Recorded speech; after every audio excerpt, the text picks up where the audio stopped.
Hi everybody, I'm Sharon Clarence.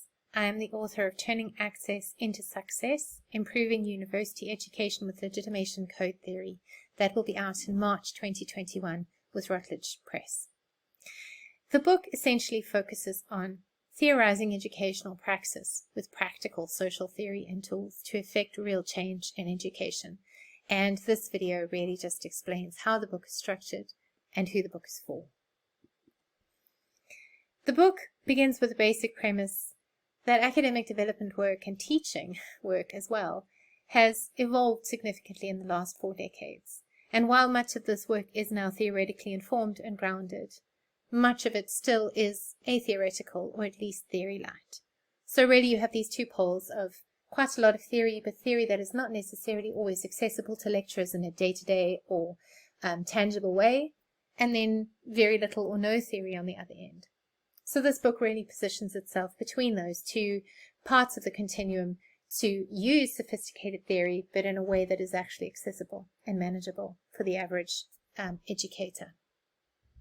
The context in which the book is located is a society and universities within that society that are changing all the time and becoming increasingly diverse, not just in terms of who the students are, but also in terms of who the staff, the administrators, the lecturers, the faculty are.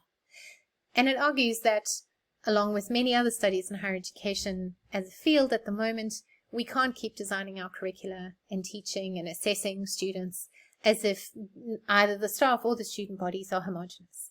Because as protests around the world have shown, particularly, for example, protests around decolonizing the university and the curriculum in several different contexts, not everybody feels at home in the university, and not everybody feels engaged to the same extent in the academic project or represented by the goals and aims of that project.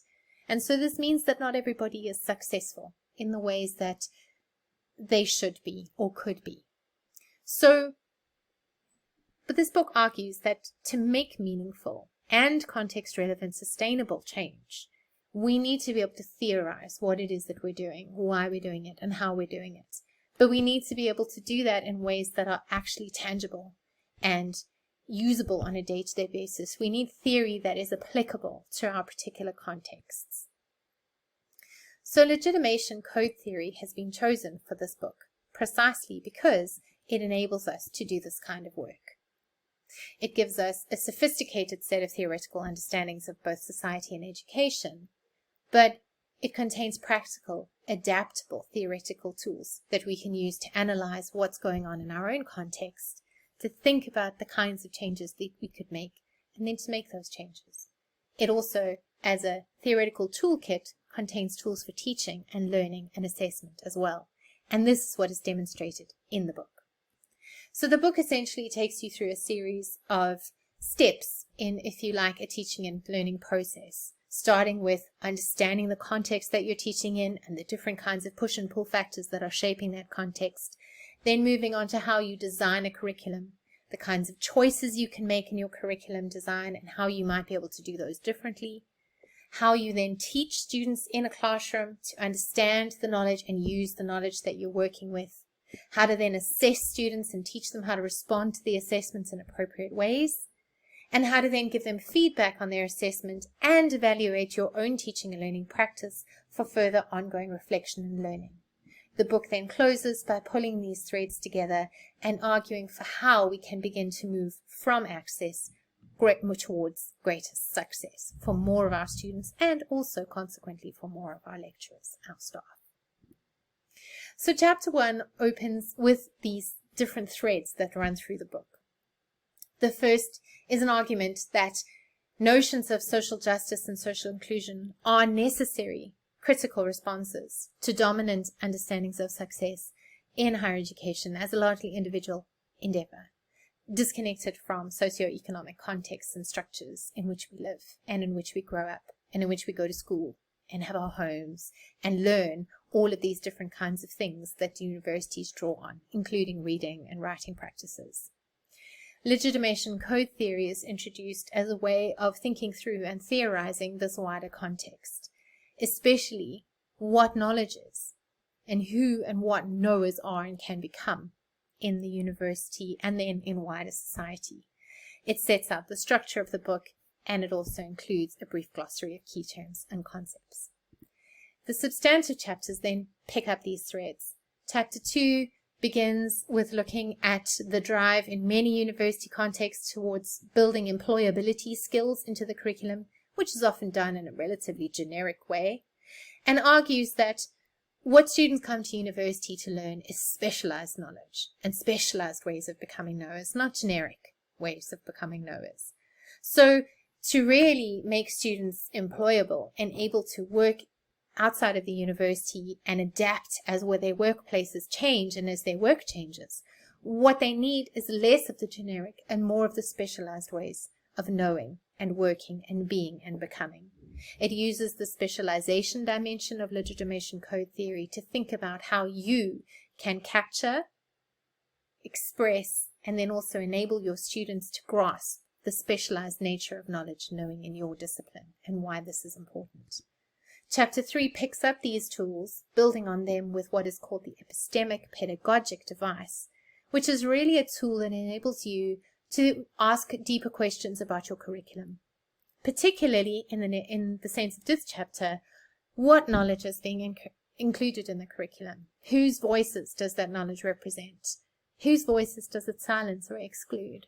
And are there ways in which choices can be made to bring different kinds of knowledge and different voices into the curriculum, to validate a plurality of ways of being a knower and of knowledges, so that we can respond more to the societal context that we live in and make the university more closely connected to those contexts. Chapter 4 then picks up the teaching aspect of this process. Once you have your curriculum and you move into the classroom and begin to teach that curriculum to students, how do you help them not to segment or break up their knowledge into pieces around tests and exams and assignments and units of knowledge in the curriculum?